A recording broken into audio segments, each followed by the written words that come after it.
And one of the brave souls who brought the fight to the bloody shores of Normandy remembers D-Day from afar, his home in Citrus County. Patrick Ryan was only 18 at the time, a Navy helmsman.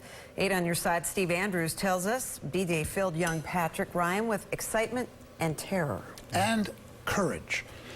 This Bay Area veteran, along with tens of thousands of American, Canadian, British, and French forces, faced murderous artillery and gunfire, not for personal glory, but to deliver and protect our freedom.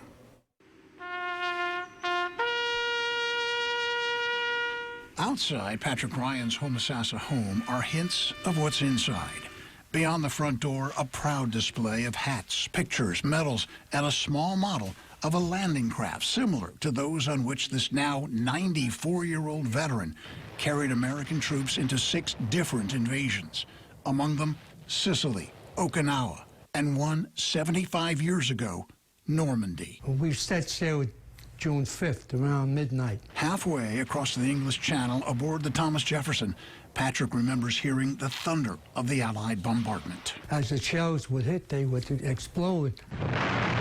As they crept closer to destiny that morning, no one slept. Everybody's shaking. You never know what's going to happen, you know? His ship laid anchor off Omaha Beach. And they said, you're going to see thousands of ships.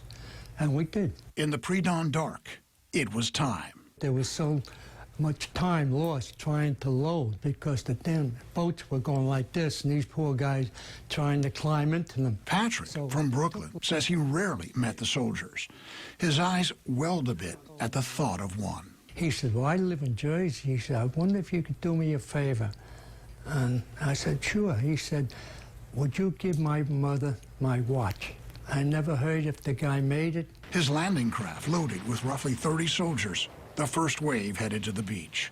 Patrick struggled with heavy seas and unrelenting enemy fire. In the water, bullets hitting, popping up, and some of them hitting the front. Yeah, you could hear them, bang, bang. In the dark, he guided 30 soldiers onto Omaha and into history. Then when you drop it, these poor guys run like hell, and you hear all the firing. You could see a couple of them maybe get hit, fall down, some just lay on the beach. More than 4,400 Allied soldiers died on D-Day, most of them under the age of 20. His landing craft empty, Patrick returned to the Thomas Jefferson for more. Guys I knew that were aboard ship with me and that, and some of them got hit and never came back. So that's kind of hard. For younger generations, the movie Saving Private Ryan depicts the horror of D-Day. Patrick Ryan noticed the numbers on the landing craft.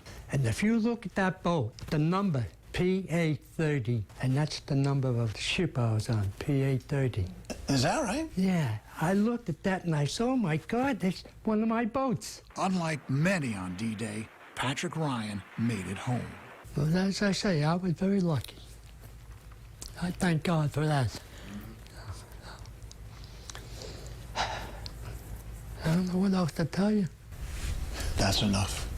Thank you.